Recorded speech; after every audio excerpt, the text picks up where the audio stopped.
Dan Gibson, and welcome to another video in the series Navigation in the Qibla. In this video, we have, this is video number 5 in the series. We have some guests with us, 3 friends who have been emailing me over the past while. I ended video 4 saying that, there's different things need to be explored. I had presented what the Nabateans knew. And then my question was, what can we do with the knowledge that we've gained over what they knew about navigation using the stars and counting and so forth. Then I got emails from a number of people, and especially these 3 men, who had responded with some ideas and presented different things that came to their minds. And so I've asked them to appear on this video and to share some of their ideas, and we have not met each other. Other than just a minute ago. So we will hopefully be able to dialogue together and learn something from each other.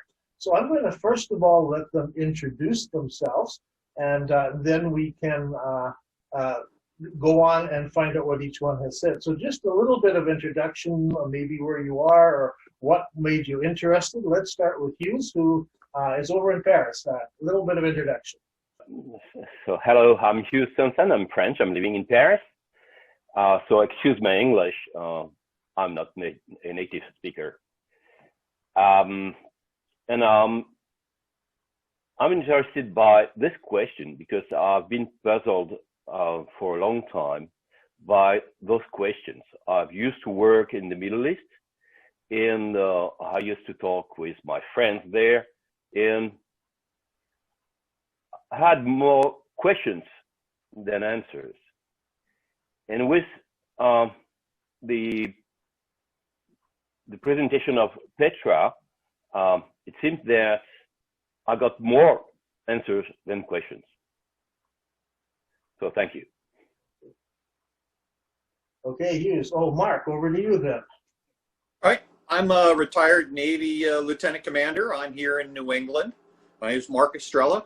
I've been very fascinated with Mr. Gibson's presentations. I am a voracious student of history, and I just love what is being presented.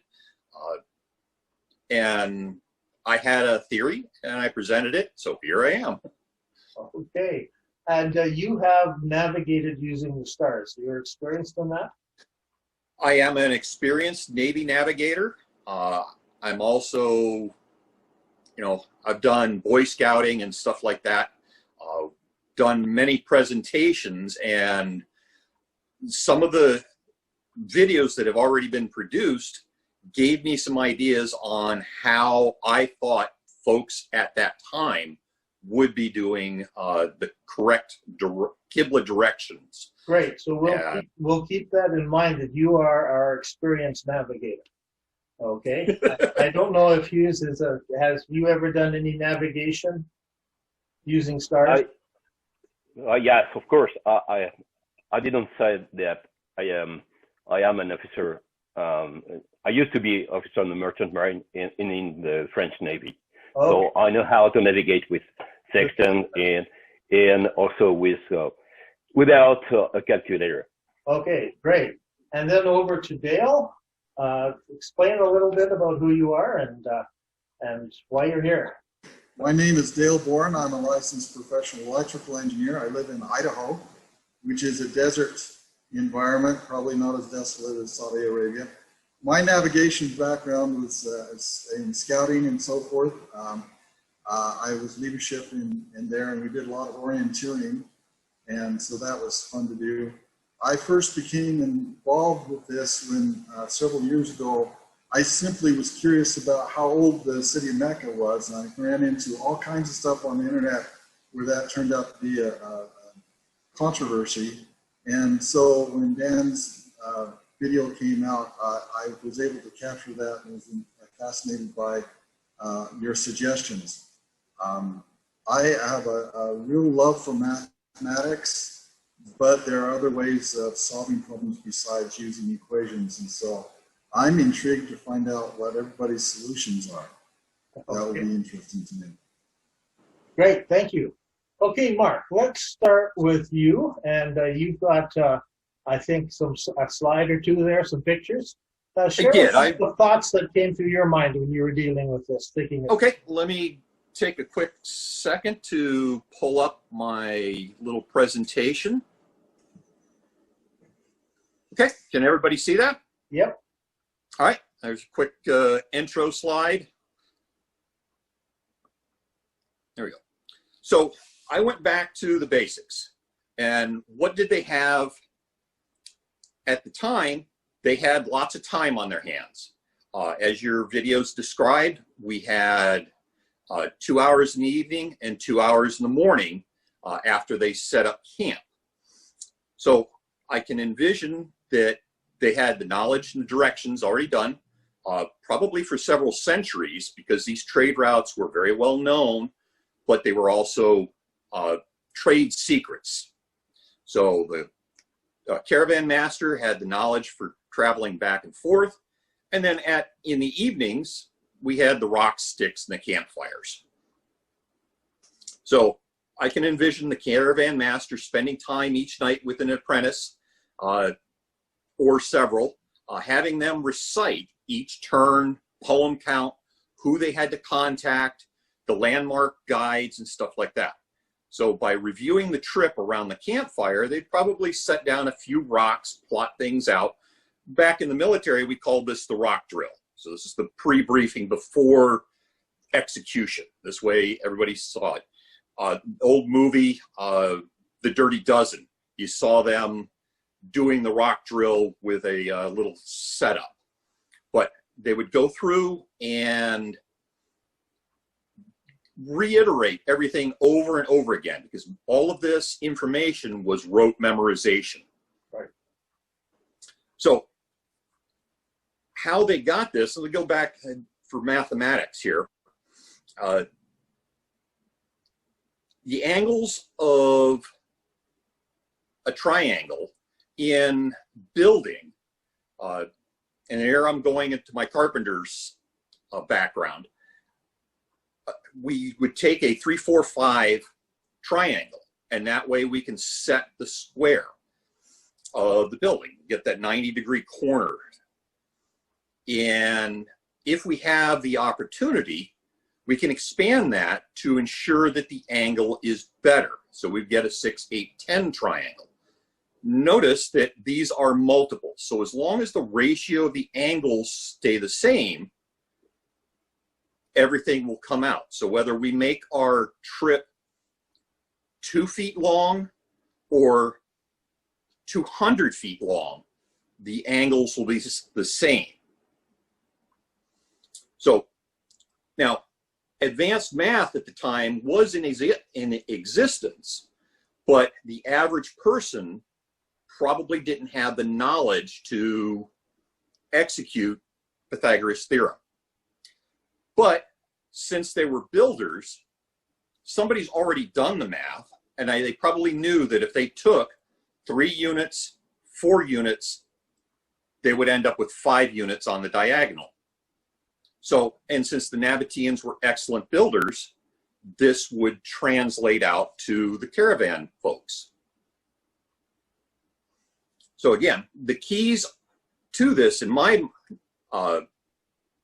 mind is the knowledge of how the trip is done over land, the directions that are being taken, the poem counts, and then the local landmarks and guides. The local landmarks are set up, in my mind, as such that any error while walking, you would be taken out by getting close to the landmark and then correcting that small error. And then over time, errors left and right would equalize themselves out to come very close. And since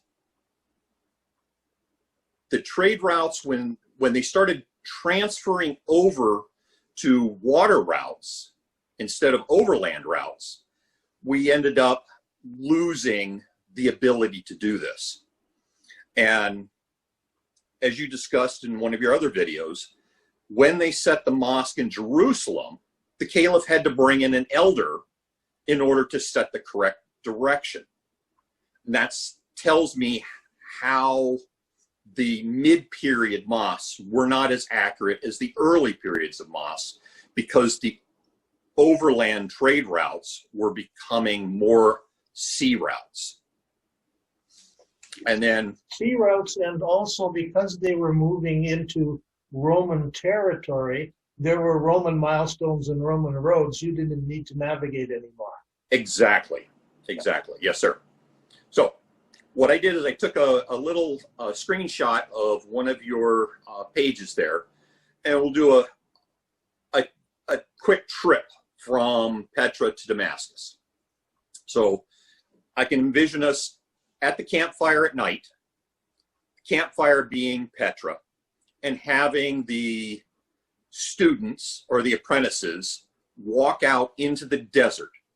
One step for every poem, 2 steps for a longer poem, whatever keeps the ratios approximate. And they would pick out the stars and go toward that direction and continue that until they were 200, 400 meters in the distance away from the campfire. And then as they look back, that rum line, that straight rum line back to the campfire, they can see in their minds the rose line direction, which would be their direction of prayer, once they started praying in those directions sometime after the 5th, 6th century. So that's my presentation in a nutshell, sir. Any questions? So I'll just ask you a question. So when the Quran, when Muhammad revealed it, or he's the one who said this, when he talked about you have now a Qibla, a direction of prayer, you don't think he was asking them to do something they didn't have the tools to do? Correct. Okay. The travel and the mathematics has probably been in existence for quite some time by that time. As you said, these caravans have been trading for centuries by the time Muhammad came around. Right. So, yeah, I'm not trying to build anything into it. It's what the simple things that the folks, the nomads, would have already known how to do. Right. Anybody else with a question or comment? Let me get rid of this. There we go. Okay, Dale, you want to take us maybe a little farther, or what you've been thinking through in this process? I find that my ideas are very similar to Mark's. I would like to go a little bit more into detail how this could have been done, and without any mathematics or equations in particular. I'll get to my PowerPoint slide in a minute, but I just want to try and say, I think, Dan, in your book, you've given us the basic tools. You did a good job of reviewing what was available in terms of tools and techniques. And the 2 key things in your book is the idea of pacing rather than using time, and then also using the Arab compass. So the rum line are those off angles between north, south, east, and west. And I can't even pronounce the Arab names for them, so I'll just refer to them as rum lines. Yep. So the first concept I want to try and suggest is, no matter what path you're taking, you can reduce that path into straight line segments. When we're doing UAVs or something, we call these waypoints. And so I'm suggesting, when traveling through the desert and so forth, that the Arabs were very careful to walk in straight line segments and then turn from one run line to another run line. Now, if you've got an Arab compass with you, even during the day, you don't have to take time. If you wind it up at night and you've got a landmark and perhaps a nearer landmark to you, you lined up 2 landmarks, you can tell that you're going to be right on that run line as you travel. And so if you've got an Arab compass, you've got the angles with you. You're always at the center of that compass. And so you can determine paces is every time you hit the right foot on the ground, steps, however you want to measure it. You can count those. You can use poetry. I hadn't thought of that, but on the internet, they have things like ranger beads. They count beads. You can use Korean finger mounts. I used, just as an experiment, I counted every 10 paces, I used my fingers, and I counted on fingers, and I was able to get up to 4,000. It takes some concentration. You can get distracted, but it's possible to do. But even for fairly long or short lengths, what happens is, as you go from one point to the next, the thing is you need to keep track of the distance between that line segment starting and end point. And the thing I'd like to suggest is that counting is one way of tracking distance, but there's another way of doing that, and you can do this easily, and this is why I call it my string theory. If you've got a cord, you tie a knot in the bottom, and let's say each finger represents 100 paces. That's 200 steps. If I go 400 paces, all I have to do is wrap my fingers around a cord, and that's 400 paces. If I want to go 800 paces, I can do double. If I want to go 1/8 of the width of the finger, I can mark it with my thumb, and if I've reached that point, then at the end of that straight line segment, I can tie a knot that will represent that distance. Just straighten it out, and I'm not very good at doing this with exact, but with practice you can get it to be exact. You just tie a knot in the line, and that represents an estimate of the number of steps that you took. It doesn't give you a number, it gives you a length of string. Okay? Now, if you go to the next segment along another run line, so you still know exactly where north, south, east, and west is, you've turned and made sure you're on one run line, you just make another segment between two knots. And you do that throughout the day. Now, I want to get to some issues about terrain later, but let's finish what we would do.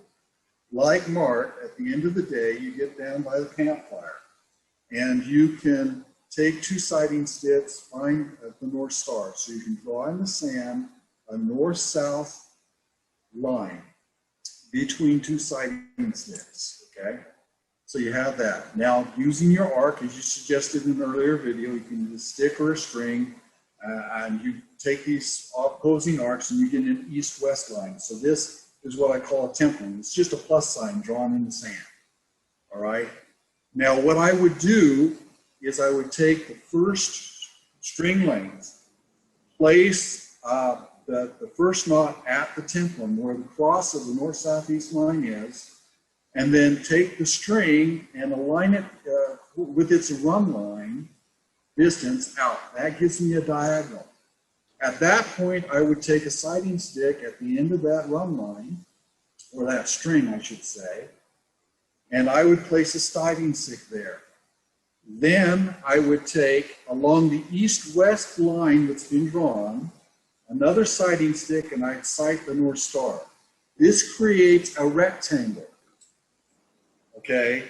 And what it also does is it allows you to take another string from the center of the templum, the north-south line, out to the sighting stick that you used on the east-west line, and that gives you an estimate of the distance you traveled east or west that day.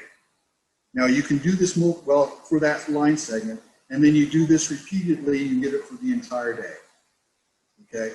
Now, actually, you can do this for the north-south as well as you do it for the east-west. I suspect counting paces from north to south would actually be more accurate than sighting the North Star, just because it's really hard for I can't get an eighth of a finger very well. It's hard for me to do. But that's the key. Now, the problem that we run into, you can do this over a month's time on the string. If you have a red string for the east-west, you just tie knots for every day, and a blue string for north-south, and tie knots for every day. At the end, you can call your elder in, he's got this string, and you lay it out in your north-south, east-west direction, and you have the distance as the bird would fly in terms of steps, and the direction between your beginning point and your ending point. And that's just, if the estimate has stayed with you, it's not hard to do. Keeping track of the run line for every knot on your string during the day, not a hard thing to do. If you remember, Harry Lorraine had his link system. This is an ancient system, goes back to the Greeks. So this was well done. You could do it in your head, no problem. The issue that you may run into is terrain. If, for instance, you run into a situation where there's a gully and it really doesn't make sense to try to stay on a run line and count paces and so forth, you can look across the gully and find a landmark. Now, I have a PowerPoint. I showed it with you. It's probably too busy. Let me do a simple exercise. If you take your hand like this, and put your thumb in the right hand, then your vertical hand there, you can just throw it there. Place a landmark in the line of travel right at that notch between your finger and your thumb. Okay? Now, you want to pick a second landmark somewhere along the length of your thumb. For ease, let's say it's halfway right at the notch. Okay? Now, that's your first sighting. Then just travel towards that first landmark until the second landmark appears at the end of your thumb. It will lengthen out and go from the middle of your thumb to the end of your thumb. When you've reached that point, you've counted your paces, you know you're halfway there. So you know the distance to the landmark you're heading towards. Now, if you want to do it for a fourth of length, where if your second landmark is 3/4 of the length of your thumb, then you know you've got to multiply it by 3, the paces that you took to the second sighting. That's easy enough to do. You don't even have to do this in your head. You can do it with the string.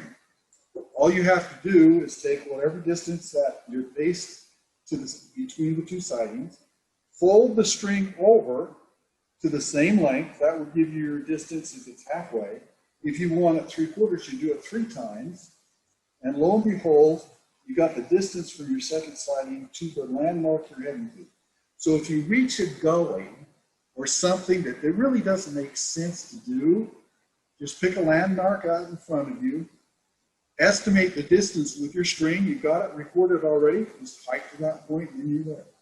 So I think we can overcome the problems, practical problems of terrain, obstacles in the terrain, but we're using your Arab compass at all times.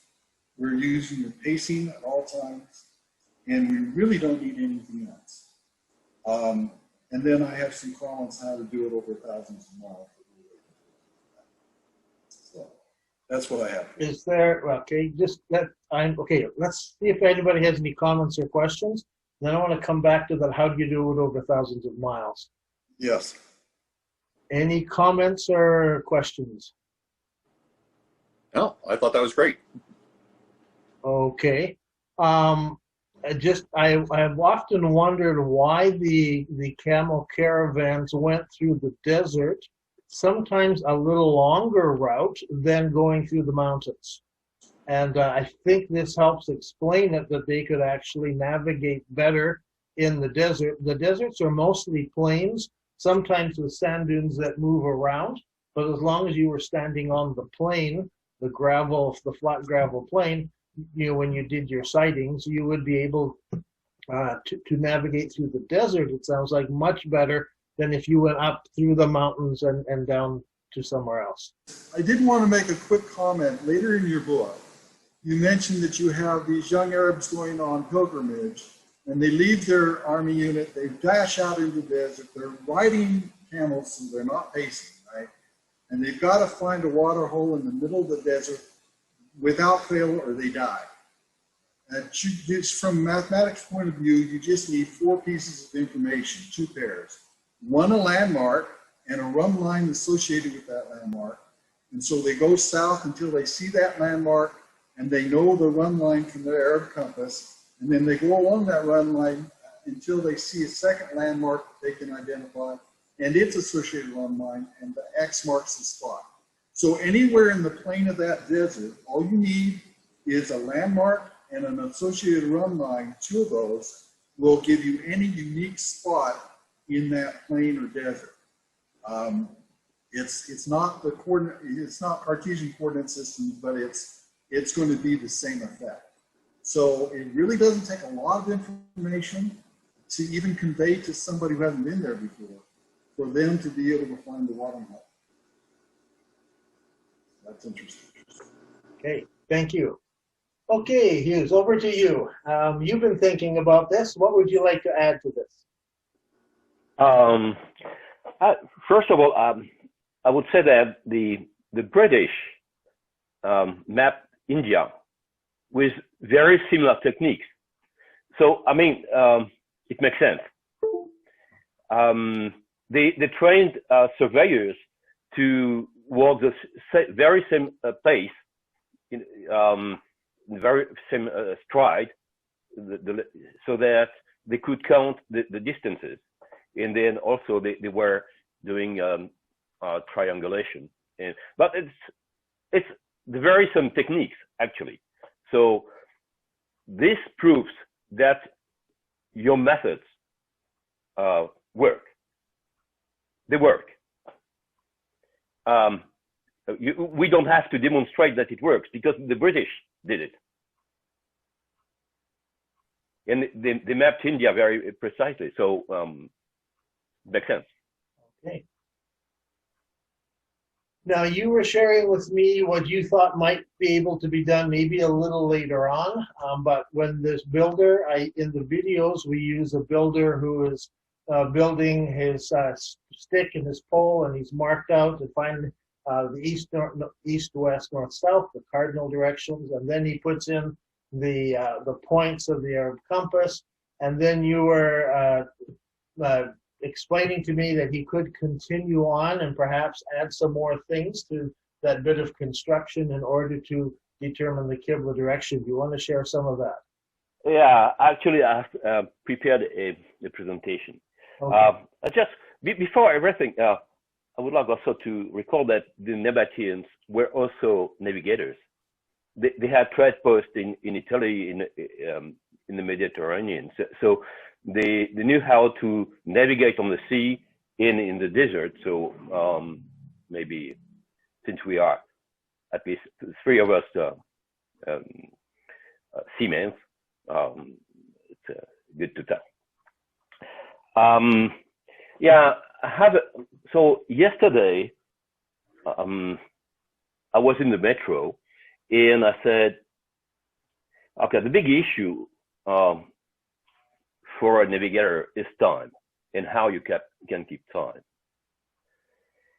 So, and we discussed with Dan many things, and just to eliminate the solutions.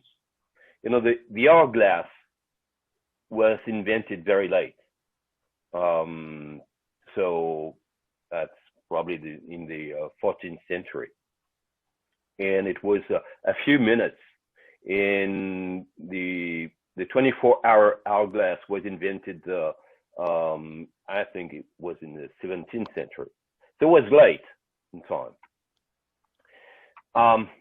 The other issue is it's hard to measure time by looking at stars because your instruments are not precise enough. To measure time with the stars, you need a star as a reference, and let's say a planet or the moon, and you need ephemeris. You need tables, so that you know the exact relative movements of all the celestial objects. And we know that the Arabs had those ephemeris during the 2nd century of Islam. I didn't find any reference for them to have those ephemeris sooner. So it means that they were not able to measure time by looking at stars. Before the invention of the chronometer by Mr. Harrison, the ships were having astronomers, and the astronomers were measuring time with the moon of Jupiter. But you need a telescope measure. So in the telescope didn't exist in the 7th century. So and yesterday I said, okay, let me show you my presentation, because I prepared something. I need to go back. Okay, share my screen. And okay, and slideshow.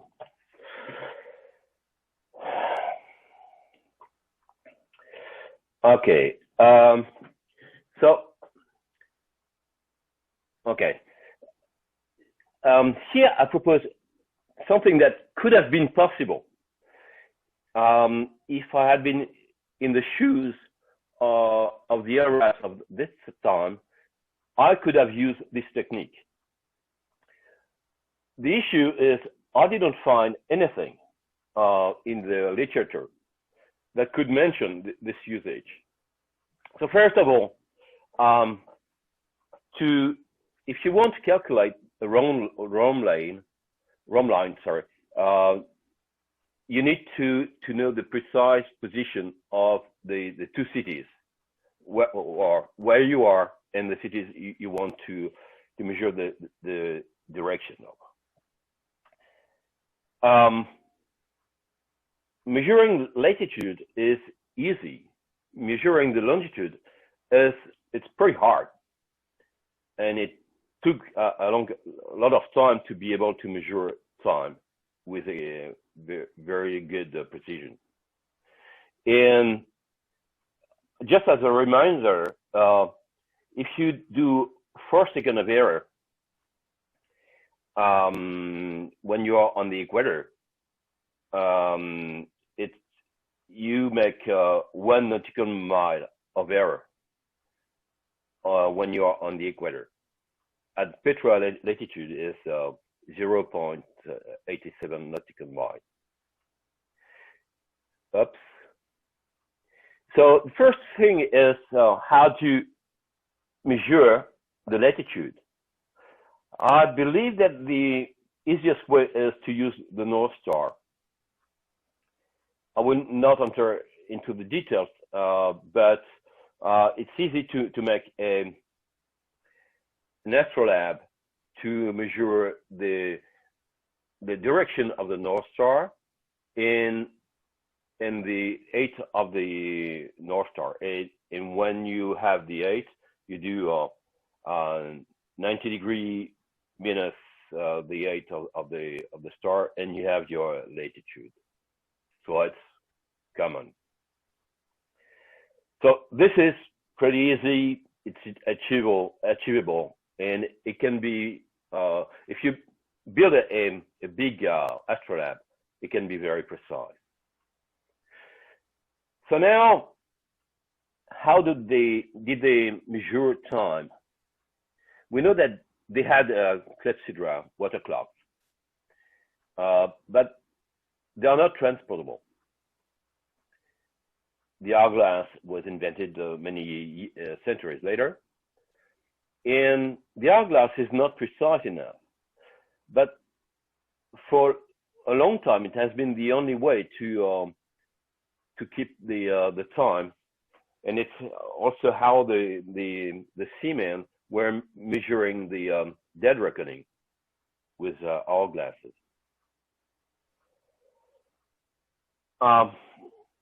And I said that to measure time with stars, you need very precise ephemeris, you need good telescopes and whatever. So I have another hypothesis, what I call the leaky sunbag. It's like an hourglass, but you have a big bag, and you have a hole, and you measure the time for between 2 points by wetting the bag, and you can know how much time was elapsed from the time you left, let's say Petra, or in your destination, by just measuring the weight of your bag. And how do you measure time? Actually, you measure the time in reference with, let's say Petra, with a point, with a meridian. And if my bag was weighing 24 pounds when I left, and if I've calibrated the leak to lose 2 pounds a day, then a difference of 1 ounce represents an hour.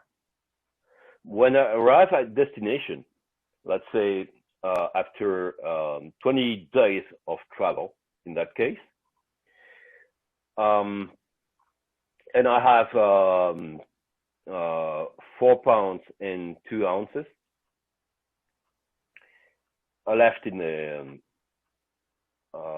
my bag. So, I've probably done an error. Well, yes, I've done an error. Sorry about that. But the calculation should give you the difference of 1 ounce. It means that the difference between Petra and the point where you are is 1 ounce, which represents an hour. What I didn't say, sorry, I went too fast, is you measure your weight when you leave Petra at noon, and then you open your bag, and when you arrive at destination, you plug the hole in the bag, and you measure your bag, and then what you get is the difference in time between noon in Petra and noon where you are. And from that difference, you can compute the pole angle. And the bigger your bag, the bigger the leak, the more precise is your leaky sun bag. So what do you need? Obviously, you need sundials in both cities. You need a way to measure the weight of your bag. You need a bag, and you need to fill your bag with sand. I just wanted to recall what a rhomb line is. In French, we call it loxodromie. It's a line that keeps the angle at every meridian you cross. So it's pretty complex, but you can have a very simple approximation that uses the difference in longitude and the difference in latitude, and those values can help you to get the angle of your rhomb line. You don't need to use complex tools. I'm sorry, I didn't have time today to finish that slide, but I wanted to show you very simple tools that allows you, when you know the difference in time between noon in Petra and noon at your destination, which gives you the pole angle. Very simple tool. You don't need something very complex. And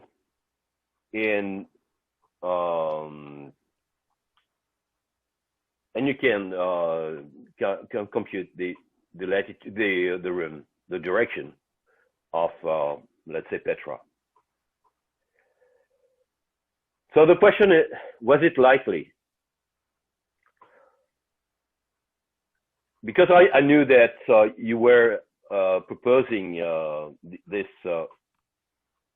keep it simple, stupid solution. I just wanted to propose something different. Okay, go ahead. The difference, the technique was achievable. And the necessary knowledge was there. The issue is, I didn't found any reference to this leaky sandbag technique. So I believe that the step counting and triangulation technique that you presented is more pertinent. And I have questions for you, or for everybody.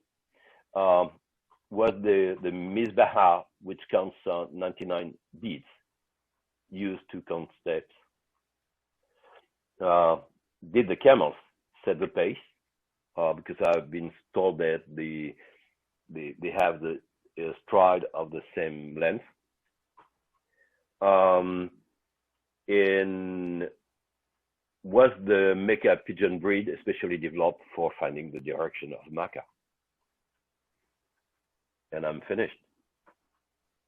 Okay. We're gonna have to. I should have written down those questions. I know one was the last one was pigeon. Yeah, but I can send you the. The first one was the Mizbaha. The Mizbaha, yeah. Yeah, and the second one was. The second one was the stride of the camel. Camel stride. Okay. Okay. And the third was with the Mecca pigeon. Yeah.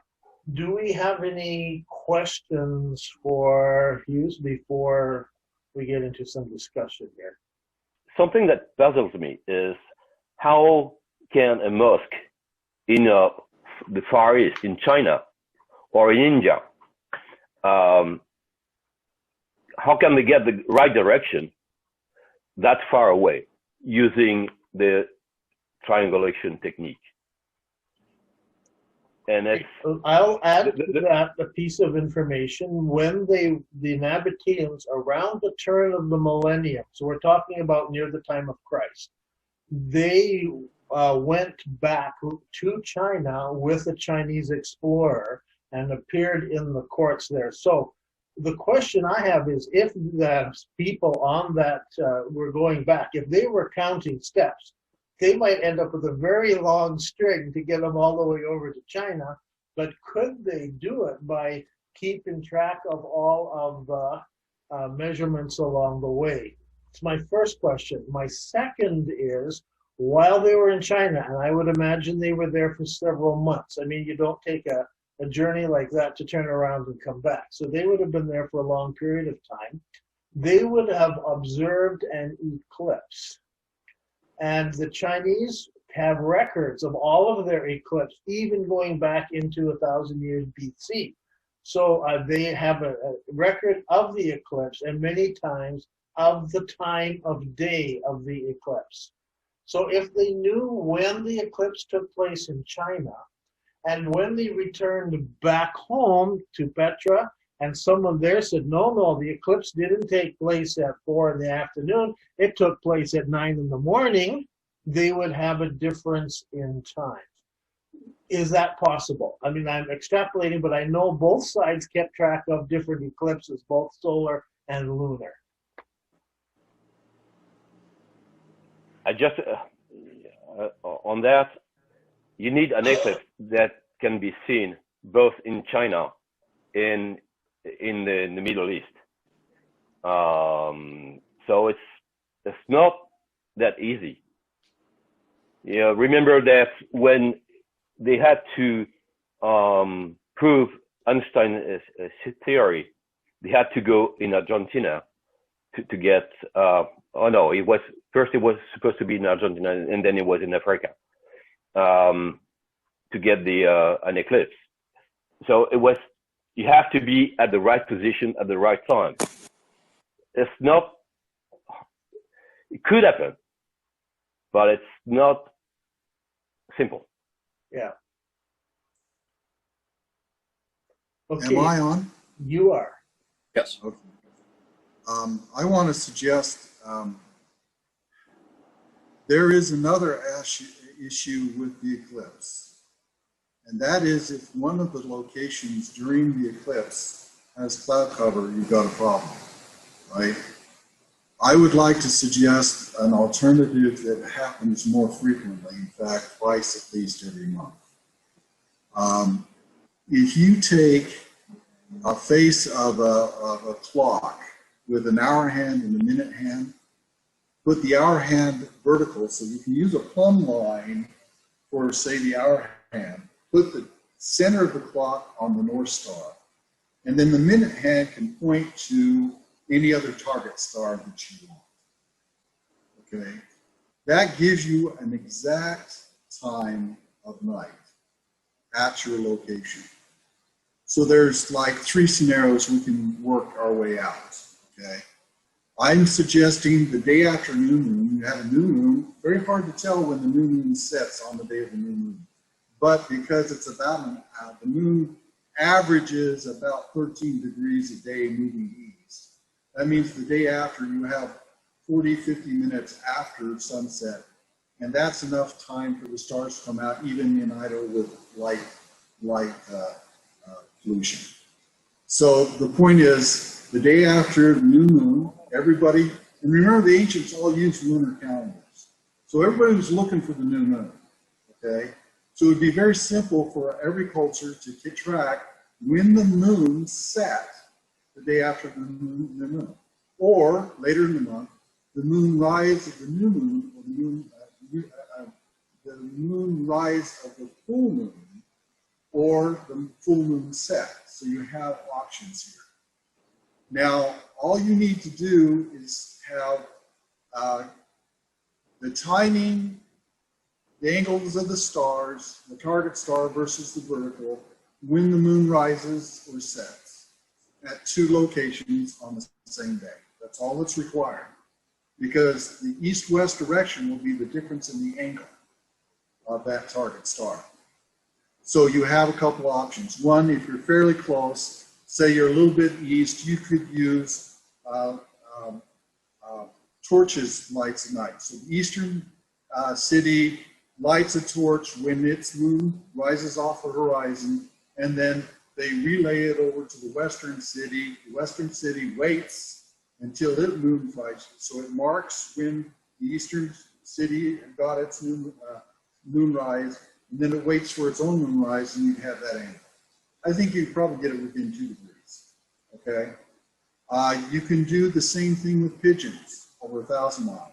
If you have the date, you say last night or the day before, the moon rose at this time, stating the target star or whatever, and then you can send the pigeon 1,000 miles over to Jerusalem or Petra or whatever.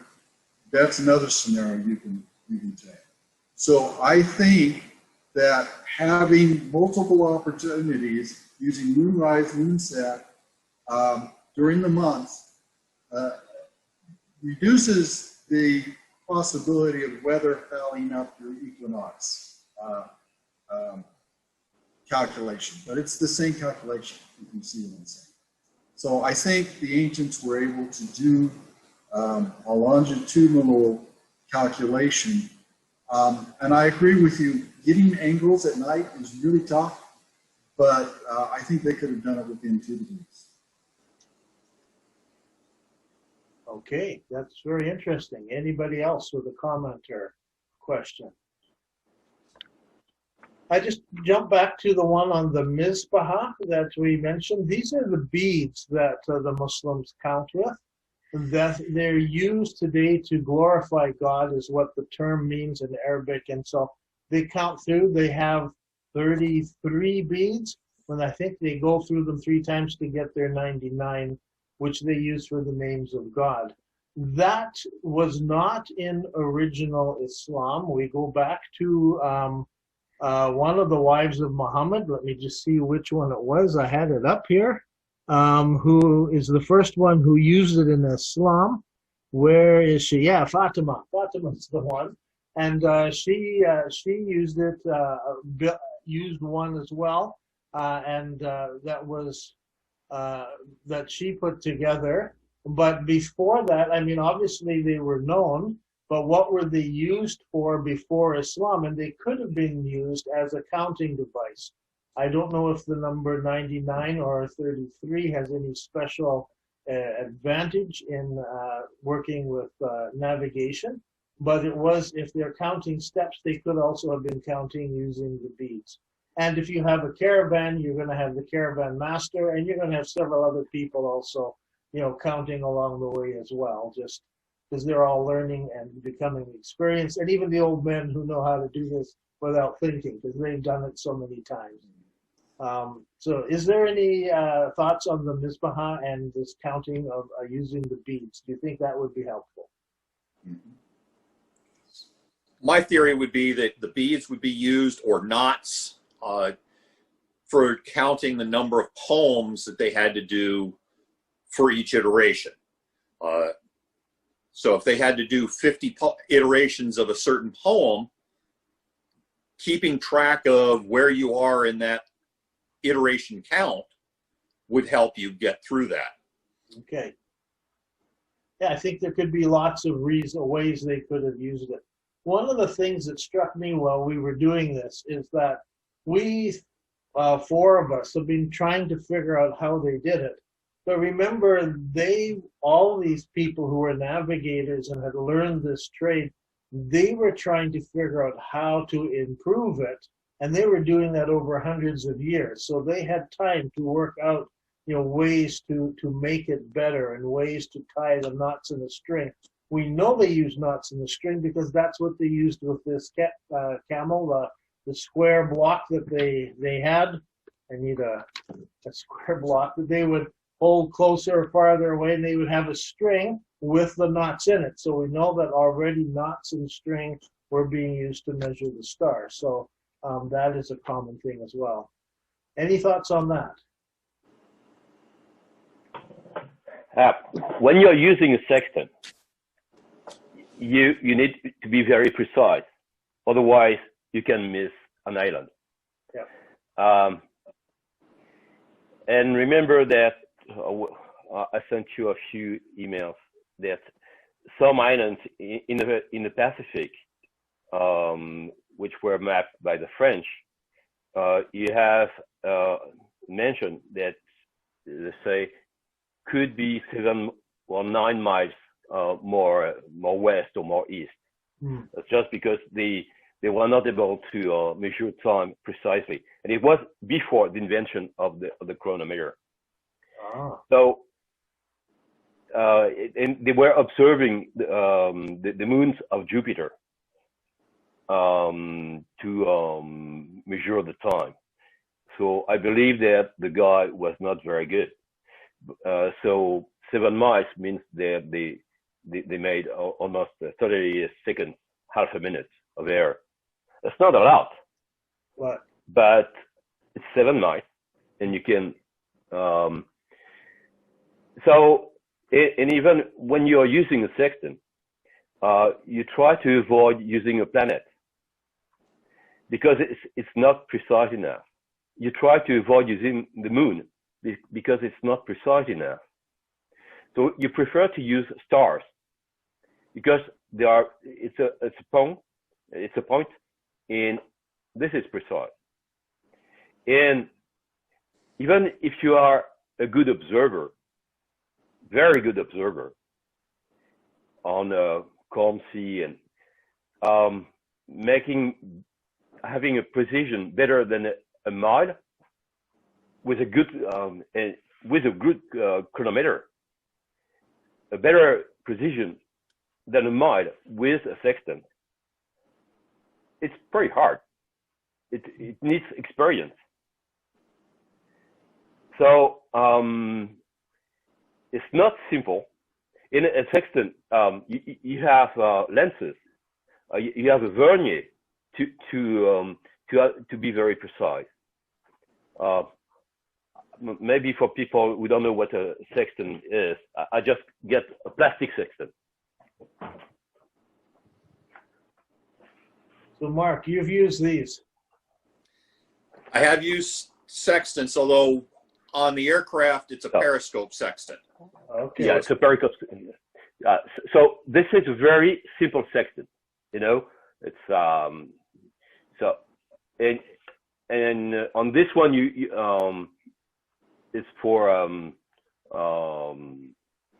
you know, it's not professional, but I'm using it when I teach how to use a sextant. So you don't have a lens. The precision is okay, but when you need a better precision, it's not the kind of tool you will use. But if you need a precision of a few miles, it's okay. So the larger the instrument, the more precise you can be? If you use an astrolabe,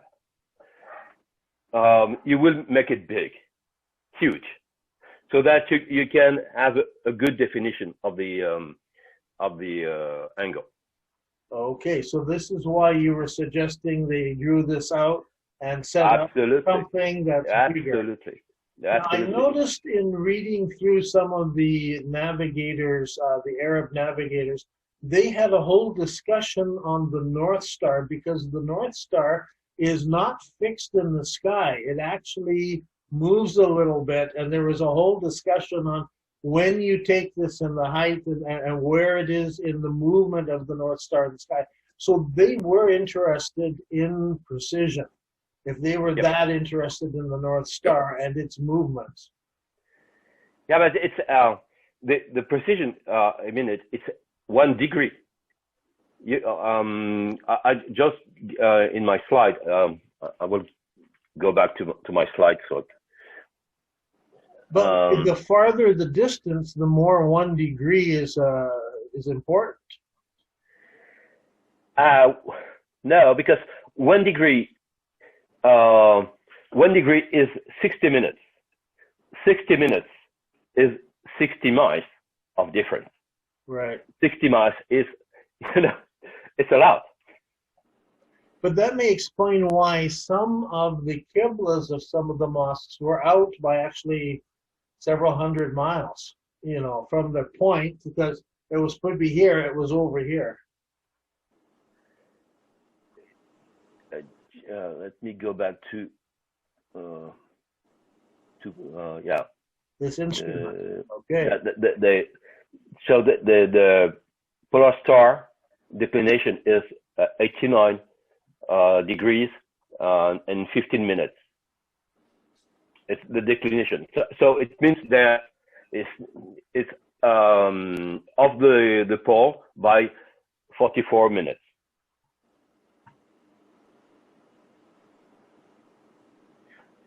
And it changes, of course. This is recent. It was taken on Wikipedia. But of course, you have the precision of the Earth. Everything is moving. It's not very fixed. Right. So it's why, you know, the ephemeris are published every year. I know when I was doing the Qiblas in that timetable, the man doing it was a mathematician, and he wanted to work out the equinoxes back in a certain date because they had moved over time. And so, I mean, we picked 800 as just we'll just pick 800 AD and what were they at that point, because the majority of mosques were built between 700 and 800 AD, so back in there. So we had to just sort of pick a point. But as you said, everything is moving a little bit. And so accuracy can, because I get people coming saying, oh, but it's out by 0.33 degrees accuracy. And I'm like, I don't think that they could establish that accurate, especially navigators with their camels. However, once they built a mosque, I mean, they were going to build a mosque. You're going to put a lot of effort in. Some of these had 500 men working on the construction. So they could easily make sure that they had somebody there who was going to orient it correctly and could build a larger instrument to measure and try to get his Qibla direct. Okay, any more questions? Comments? I've really enjoyed this. We've had a lot of fun. And I want to just thank you guys, each of you. It's been a little work to try to get you together, some over in Paris and in America. I'm up in Canada, so we had to sort of pull this all together. Thank you very much for doing this and allowing our viewers to be able to listen in to a discussion of how the Qibla might have been set and could accuracy be attained. So thank you very much, and I'll say goodbye to all of you now. So bye-bye. Thank you for letting me be a part of this. You're welcome. Okay, that's the end. It was a great pleasure.